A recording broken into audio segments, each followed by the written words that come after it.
Hello दोस्तों, आपका स्वागत है मेरा YouTube channel Magadh science academy में। आज हम जिस टॉपिक को पढ़ाने जा रहे हैं वह टॉपिक बहुत ही इंटरेस्टिंग है और यह टॉपिक है बायोलॉजी से। बायोलॉजी के सेल में आज हम अध्ययन करेंगे जिसका नाम है माइटोकॉन्ड्रिया। ठीक है, कॉन्ड्रिया।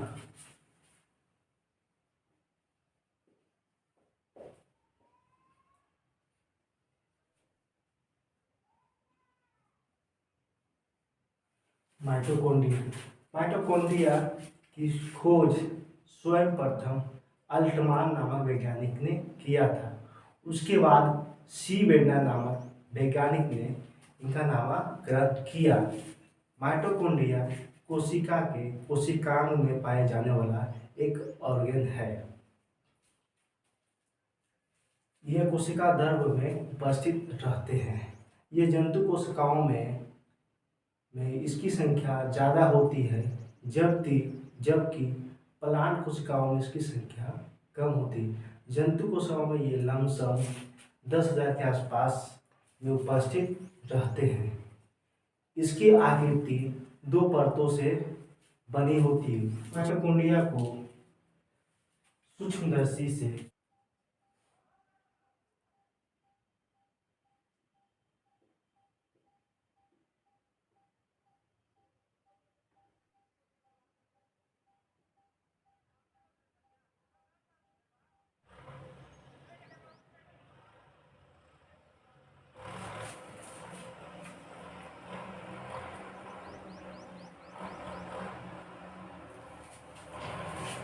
इस प्रकार से माइटोकॉन्ड्रिया का स्ट्रक्चर होता है, संरचना।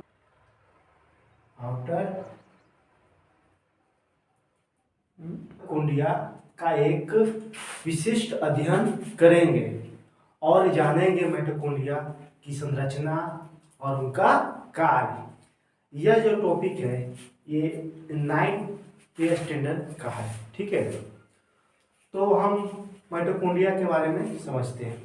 माइटोकॉन्ड्रिया कोशिका द्रव्य में पाए जाने वाली एक बहुत ही महत्वपूर्ण संरचना है। यह कोशिका द्रव्य में बिखरी हुई अवस्था में रहती है।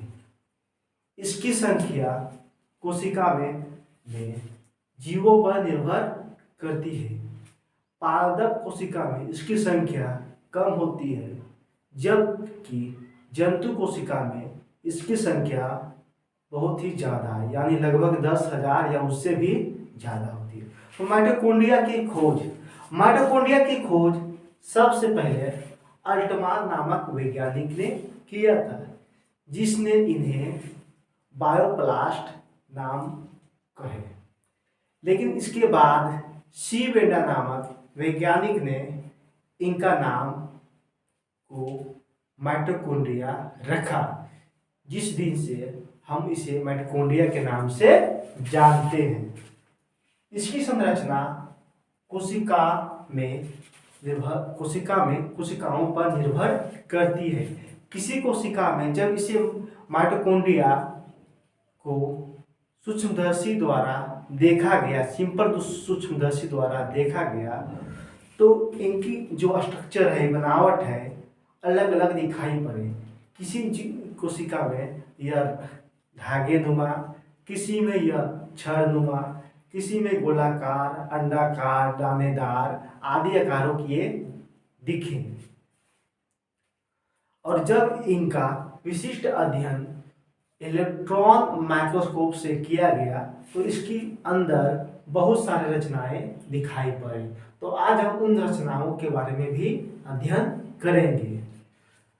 ठीक है, तो ये जो स्ट्रक्चर बनाया गया है, ये जो चित्र है, संरचना है, यह एक माइटोकॉन्ड्रिया का संरचना है। ठीक है, तो इस संरचना को हम देखने पर ये पता चलता है कि इनकी जो रचनाएं हैं ये डबल लेयर परत से बनी हुई, यानी दो परतों से घिरा हुआ एक क्षेत्र है। ठीक है, बाहरी जो परत है सबसे, यहाँ देखिए, ये एक अंदर की परत दिखाया गया है और ये बाहर की परत है और ये अंदर की परत। बाहरी जो परत है उन्हें बाहरी झिल्ली या आउटर मेम्ब्रेन कहते हैं। बाहरी परत को आउटर मेम्ब्रेन या बाहरी झिल्ली कहते हैं, जबकि अंदर की परत जो है, अंदर की जो सतह है, उन्हें इनर मेम्ब्रेन या अंतः झिल्ली भी कहते हैं। और आउटर मेम्ब्रेन इनर मेम्ब्रेन के बीच के जो स्थान दिख रहे हैं, इन्हें माइटोकॉन्ड्रियल स्पेस या कैविटी कहते हैं। माइटोकॉन्ड्रियल स्पेस या कैविटी कहते हैं, क्योंकि इनमें द्रव पदार्थ उपस्थित होते हैं।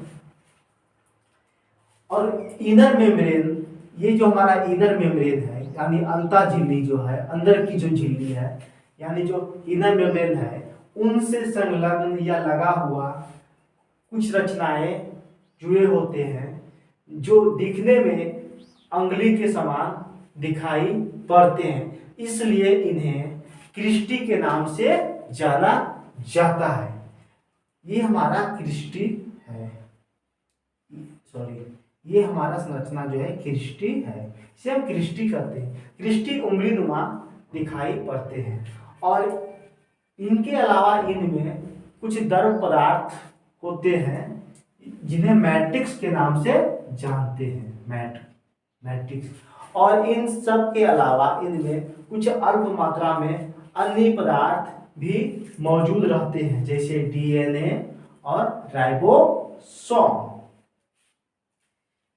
अब चूंकि क्रिस्टी की जो संरचना है, इसमें कुछ प्रवर्ध निकले होते हैं, जिन्हें F1 पार्टिकल या ऑक्सीसोम के नाम से जानते हैं। F1 पार्टिकल या ऑक्सीसोम, चूंकि ये रचना देखने में टेनिस के समान दिखाई पड़ते हैं, और ये ऑक्सीसोम कहलाते हैं, और इसका कार्य ऑक्सीडेशन में होता है, सहयोग प्रदान करना। अब इन संरचनाओं को देखकर हमें यह आभास होता है कि इनका संबंध कहीं ना कहीं रेस्पिरेशन यानी श्वसन की क्रिया से जुड़ा हुआ है। चूंकि माइटोकॉन्ड्रिया में श्वसन का कार्य भी संपन्न होता है, तो इसलिए इसे कोशिकीय श्वसन के अंदर जब पढ़ते हैं तो इनमें श्वसन की क्रिया भी संपन्न होती है, और इन श्वसन की क्रिया के संपन्न होने के कारण इसमें ऊर्जा का निर्माण होता है। इसलिए इसे power house of the cell भी कहते हैं। इनमें जो ऊर्जा का निर्माण होता है वह एटीपी के रूप में किया जाता है, और यह एटीपी के रूप में ऊर्जा का निर्माण होने के बाद ये एटीपी अनेक रासायनिक यौगिक को बनने में सहयोग प्रदान करते हैं।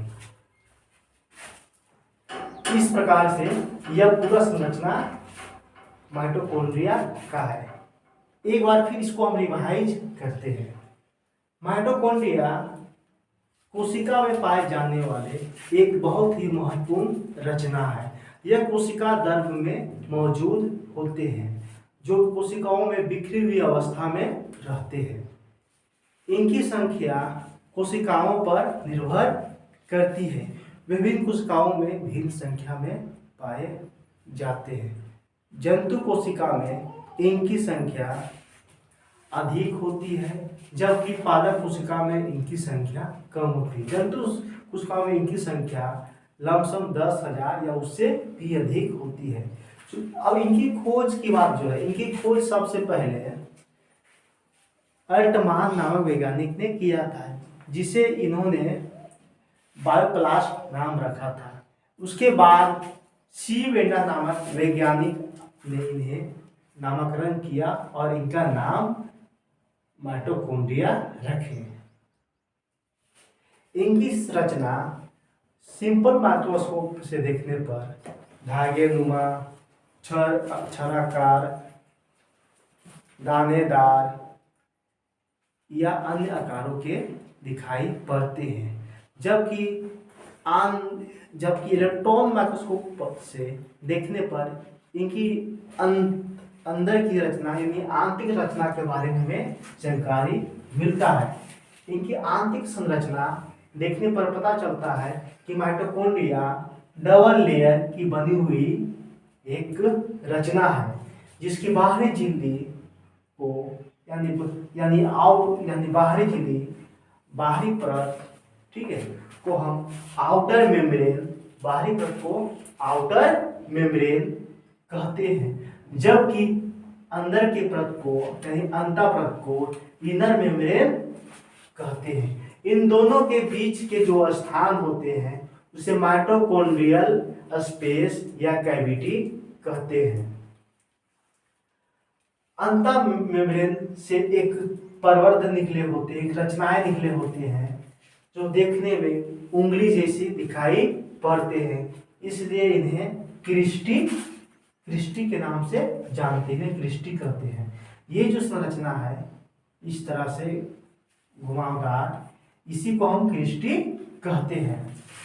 और इनमें कुछ द्रव पदार्थ भरे होते हैं जिसे मैट्रिक्स के नाम से जानते हैं। इसमें कुछ द्रव पदार्थ भरे होते हैं जिन्हें हम लोग मैट्रिक्स कहते हैं। इसके अलावा इनमें अल्प मात्रा में डीएनए और राइबोसोम मौजूद होते हैं।